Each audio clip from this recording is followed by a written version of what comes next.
si leneen lu la waay wax da lay nax du rapport du justice c'est l'agriculture mooy mbay mi. tabaski la ñu jëm. problème majeur des Sénégalais xar lay doon. mais xar yi lan mooy problème mais Mali bañ koy jëlee. Sénégal la ko ëpp taw. Mauritanie bañ koy jëlee Sénégal la ko ëpp taw Sénégal la ko ëpp ngooñ. mais dañoo fexe ba Sénégalais yaratul. Sénégalais surtout s'il s'est dakarisé. këru 150 mètres carrés lay am. c'est vrai. karole ko munul yar pitax munul yar. ginaar munul yar xar amul espace. mais ñu ne le pays a besoin de 810 000 têtes. mais 810 000 têtes. tu vas trouver à travers le monde à travers les pays voisins. 1 million de femelles. nga dem vis les éleveurs am na benn waaju xaw a kan na su ko faroon ci ñoom. génn di attaquer éleveurs laadum yi. mais nga dem peut-être les laadum de seconde zone. nga jël leen def leen ay géniteurs. xaru laadum bu amee 6 mois. mun a boot ay xaru pël-pël yi ñu am. te xaru tabaski 6 mois lañ ci wax. mais bu xar yi juddoo nekk une race améliorée. di nga assurer sa autosuffisance. c'est vrai en mouton. ñu fexe aussi ba abattage dibi boo dem. fekk mu nar a rey xar wu jigéen. nga amande ko. buñ ko defoon 1 an 2 ans Sénégal dootul jéggaani xaru tabaski. vous comprenez loolu noonu dans la région du Fouta. le Sénégal a toutes les formes d'eau. 1750 kilomètres. d'eau douce, le fleuve Sénégal. L'eau se jette à la mer. Plus de 50 milliards de tonnes d'eau bi jetées à l'océan Atlantique. Ok. Pour faire disparaître Dounbaba Dièye. Ceux qui sont nés dans la région du Fouta, il y a ce qu'on appelle le Djeri et le Waalo. Dans la région du Fouta, on peut cultiver 24 heures sur 24, 7 jours sur 7, 12 mois sur 12. C'est la région la plus aride du Sénégal. C'est devenu une région désertique. Lac de Guiers fa mu nekk ña fa nekk dañoo mar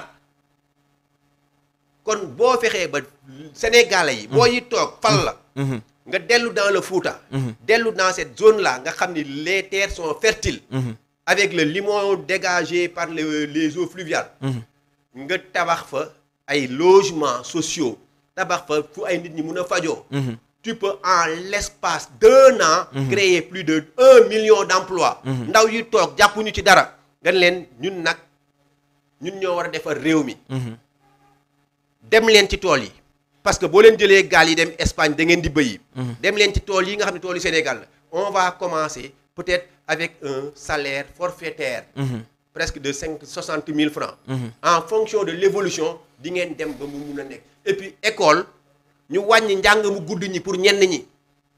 ok surtout loolu aussi. mais jàng parce que dañuy jox ay programme wala yoo xam si da nga koy jàng te après amul lenn loo xam ne moom la lay servir. le professeur que je suis. jàng russe jàng allemand. oui jàng portugais. jàng lépp Chine sax jàng nañ ko. jàng chinois. ouais. yow nit ki dem Chine dem Portugal def fa 2 ans nekk moodu su ñëwee dàq laa làkk donte il ne sait pas conjuguer. école rek ngay def 26 ans pour soogam am sa thèse. wala 24 ans. nga génn di xaar liggéey. ñu commencé avec un salaire de moins de 600 000 francs. entre la seconde et la terminale 3 ans yooyu. koo ci jàngal bëy koo ci jàngal élevage mun naa demal boppam. si. mais le mythe et le complexe qu'on a créé tey sénégalais bi jàppee na ni su jàngee ba am bac ci bureau la war a toog. ñëpp bëgg a toog ci bureau maanaam. bu comme bu buggee liggéeyu suuf. ñàkkal na ko fayda. liggéey élevage ñàkkal na ko fayda. alors que dans les pays les plus développés du monde ce sont les fermiers et les éleveurs qui sont les hommes les plus riches. Il y a qu'au Sénégal où les fonctionnaires sont les plus riches parce que la plupart du temps ils volent. Les salaires de la fonction publique nous sommes fonctionnaires xam nañ fi mu toll. c'est vrai. Un fonctionnaire multimilliardaire dans ce pays xamoo entreprise bu mu créé. donc war a xoolaat. maintenant nag dañoo dem ñoom ñu ci bëri dugg dans l'agriculture. pour nëbb fa seen xaalis. ok.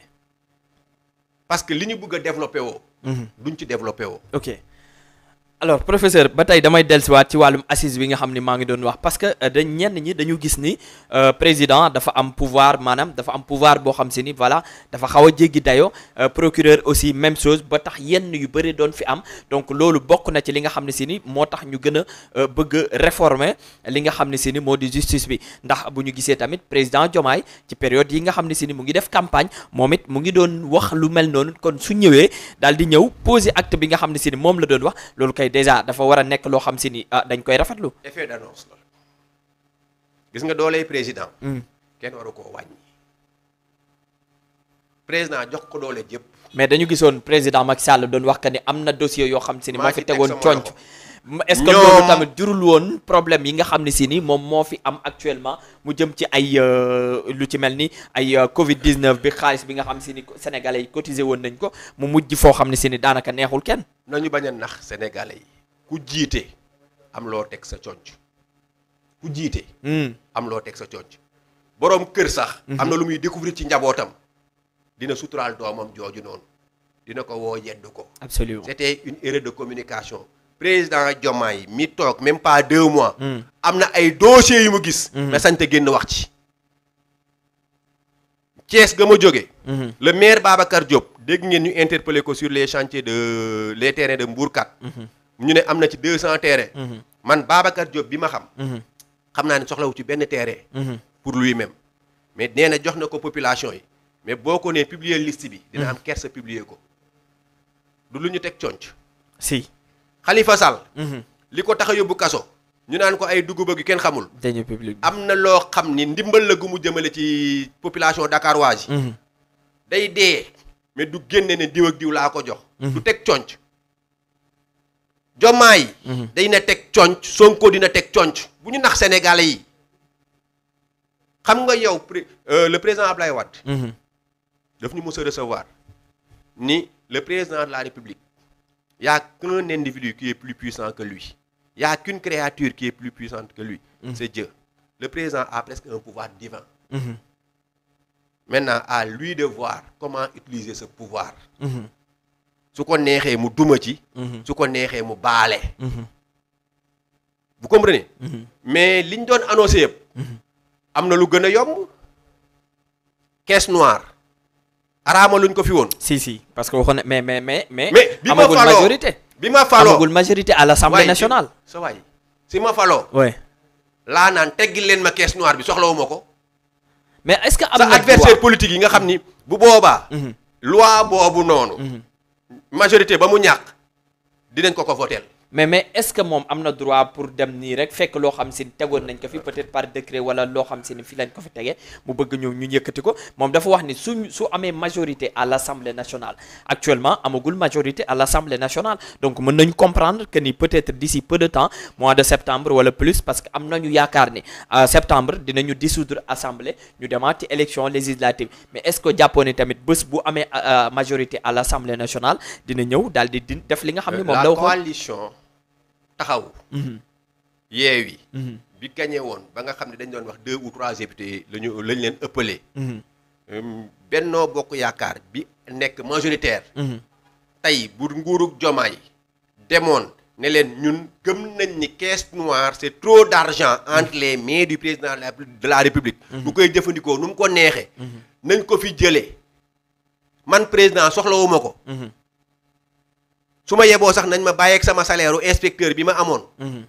caisse noire boobu alal ju dul jeex jooju nañ ko dugalaat ci secteur yi ko gën a soxla. j'en ai pas besoin.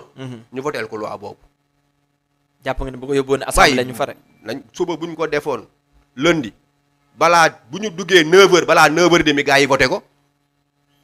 mais mbaqus la koo xam ni doo ko gaaw a delloo bëri na lu ni nit di wax bu nekkee ci opposition. bu nekkee ci pouvoir mënu koo jëfe mais attends les forces de défense et de sécurité aujourd'hui on nous dit force reste à la loi. oui. il fut un temps. force reste à la loi soo ko waxee day mel da nga leen a saaga. waaw si parce que beneen côté bi tey affaire yi dafa inversé wu tey ñeneen ñi ñooy wax loolu. terre bi baaxul woon.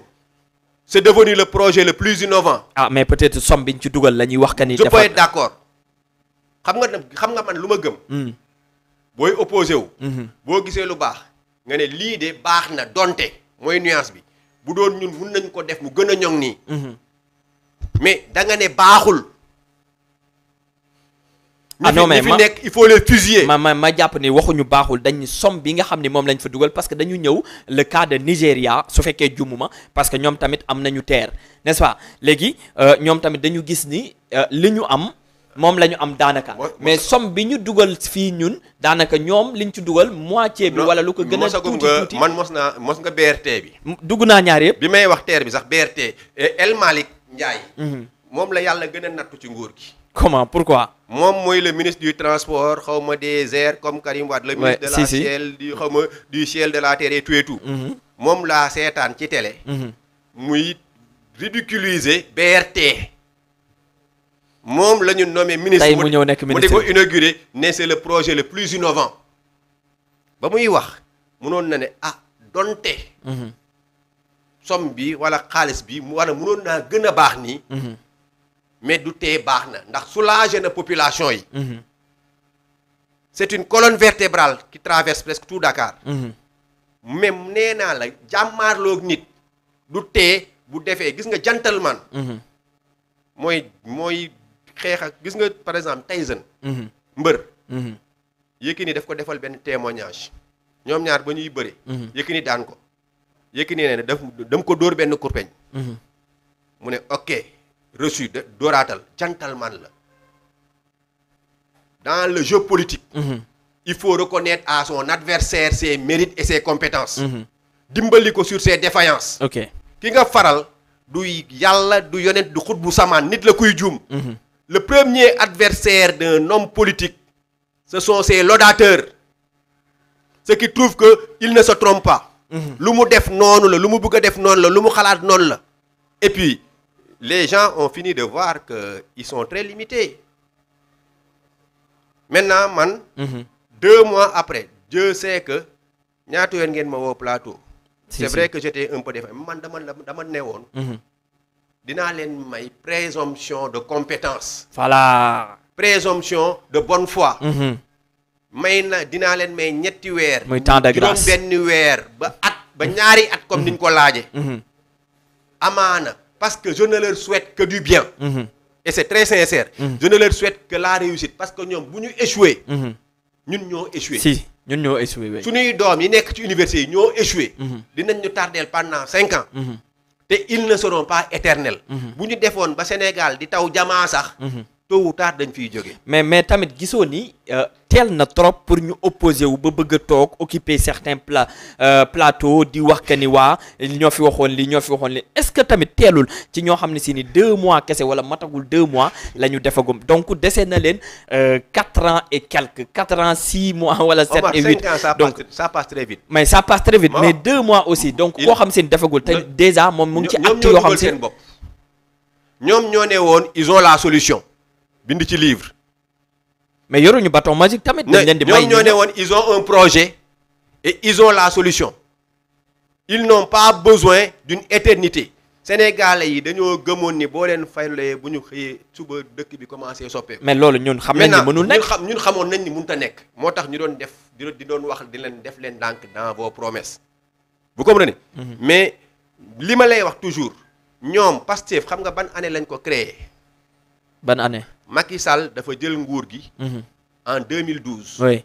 en 2013. un groupe de 5 à 7 amis s'est regroupé. 1 an après. 2014 la ñu am récépissé. ñoom bi ñu créé seen parti xam nga lan moo doon seen charte. ñii bu ñu leen may dara on sera dans une opposition radicale. lu ñu def ñu ne baaxul. kon ñoom li ñuy ñaan sénégalais yi. sénégalais yi dañ leen di gën a nekk ay jantal rek may leen ko. moo tax ma ne ñoom li ñu lebalee. bu ñu leen ko fayee xaajaatu xaaj bi parce que bu ñu leen ko fayee réew mi du dem. liñ fi lebale ñoom parce que gis nañu maître Doudou Ndoye mu génn daal di wax que ni voilà yi nga xam ne si ni peut-être moom la ñuy dégg si jamono yi ba tax ñu jàpp ci ku ci mel ni Bah Diakhaté ci weer yi jàll déggu nañ fi plus ci li nga xam ne si ni moom lañu dégg actuellement. votre confrère Pape Alé Niang le tout puissant directeur de la RTS lu nekk wax na ko fi. est-ce que sénégalais ñu def maintenant nag Sénégal dañuy jaawale. amnistie ak amnésie. on a amnistié des faits. mais les Sénégalais ne sont pas amnésiques. moo tax ma ne ñoom kenn du seen adversaire ñoom ñooy seen adversaire bopp.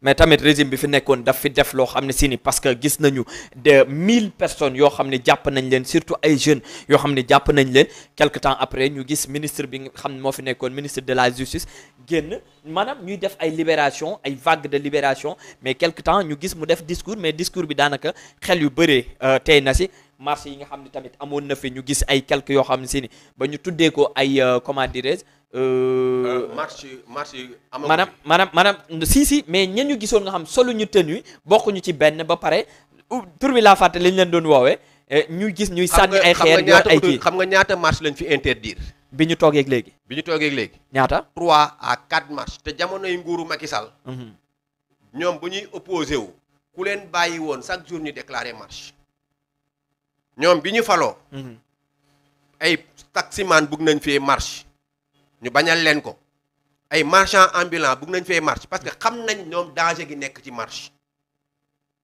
day am ñu naan ñiy gàmmoog ñiy raas déem bokkuñu am na ñoo xam bu ñuy def marche pour manifester leur désaccord leur frustration def kat yenn ñaawteef yi dañ ciy dugg xam nañ marche bu amee infiltration am des faiseurs de mal dugg ci kon ñoom ñu ngi interdire marche te dañu doon wax haut et fort que c'est consacré par la loi c'est dans la constitution un pays qui a besoin de travailler ne peut pas être 24 heures sur 24 à organiser des marches c'est vrai moo tax ma ne ñoom seen principaux adversaires yi mooy VAR ak ñoom lañ doon wax seeni waxi démb ak seeni waxi tey rek ngay teg face à face xam ni ñoo waxoon ñoo weddi seen bopp mais ils n'ont pas l'élégance comme l'avait fait Ablaye Wade ne maa waxoon waxeet wax ja jeex maa ne woon mën naa dem naa ba gis ni damaa tële te damaa tële ñoom ñoo ko wax ma yàlla moytul ma nag góor gu tële